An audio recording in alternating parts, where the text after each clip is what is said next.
PM7 వార్తలు. ప్రపంచంలో ఎక్కడో జరిగే ఓ పరిణామం ఇంకెక్కడో జరిగే మరో పరిణామానికి కారణమవుతుందనే ఓ సామెత విన్నాం. కానీ ఇప్పుడు అమెరికా అదే చేసి చూపిస్తోంది. సుదీర్ఘంగా సాగుతున్న రష్యా ఉక్రెయిన్ యుద్ధాన్ని అడ్డుకోవాల్సింది పోయి ఎగదోస్తుంది అగ్రరాజ్యం. ఆ యుద్ధం విషయంలో తటస్థంగా ఉంటున్న దేశాల్ని సైతం కెలుకుతోంది. ఇందులో భాగంగా యుద్ధంలో రష్యాకు ఆర్థికంగా బలమైన చమురు ఆదాయానికి గండి కొట్టేందుకు భారీ ఆంక్షలు విధించింది. దీని ప్రభావంతో ప్రపంచంలోని అత్యంత జనాభా కలిగిన దేశాలైన భారత్, చైనాపై పడింది. రష్యాకు సహజ మిత్రులైన భారత్, చైనా గతంలో అమెరికా విధించిన ఆంక్షల్ని లెక్క చేయకుండా ఆ దేశం నుండి చమురు కొన్నాయి.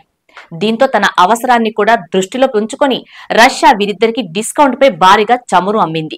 ఇదంతా చూస్తూ వస్తున్న అమెరికా తాజాగా రష్యా చమురు రిఫైనరీలు, ఆ చమురును రవాణా చేసే నౌకలు, వారి ఇన్సూరెన్స్ సంస్థలపై భారీ ఆంక్షలు విధించింది.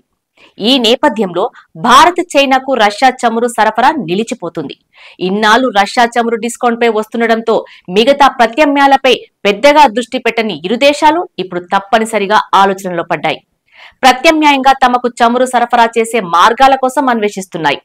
ఎలాగో అమెరికా కోపం రష్యాపైనే కాబట్టి ఇతర మార్గాల్లో చమురును తెచ్చుకోవాలని ఆలోచిస్తున్నాయి. ఈ ప్రభావం ధరలపై పడే అవకాశాలు కనిపిస్తున్నాయి. ఆంక్షలు, పరిమితుల వల్ల రష్యా నుండి చమురు ఎగుమతులు రోజుకు 1.5 మిలియన్ బ్యారెల్స్ యూరప్ దేశాల నుండి ఆసియాకు మళ్లించారు. అయితే అమెరికా తాజా ఆంక్షలు అమల్లోకి వచ్చినా 600 ట్యాంకర్ల రష్యా రహస్య నౌకల కారణంగా స్వల్పకాలిక ప్రభావాలను తగ్గించవచ్చని విశ్లేషకుల అంచనా. చైనా, రష్యా, సింగపూర్ సమీపంలో కనీసం 65 రష్యా ఆయిల్ ట్యాంకర్లు ఇప్పుడు చేరుకొని ఉన్నట్లు తెలుస్తుంది. 60% పైగా రష్యన్ సముద్రపు చమురును పొందుతున్న భారతీయ రిఫైనరీలు అమెరికా ఆంక్షలతో ఇప్పటికే ఆమోదం పొందిన సంస్థలతో సైతం తాత్కాలికంగా లావాదేవీలను నిలిపివేశాయి. అయితే వచ్చే 2 నెలల కాలంలో మాత్రం నౌకల్ని అనుమతిస్తాయి. మరోవైపు రష్యా ఎగుమతులను కొనసాగించడానికి మరిన్ని డిస్కౌంట్లు ఆఫర్ చేసే అవకాశం ఉంది. భారతీయ రిఫైనరీలు ప్రత్యామ్నాయ ముడి చమురు కోసం ఒమెన్ వంటి మధ్య ప్రాచ్య సరఫరాదారుల వైపు మొగ్గు చూపుతున్నాయి.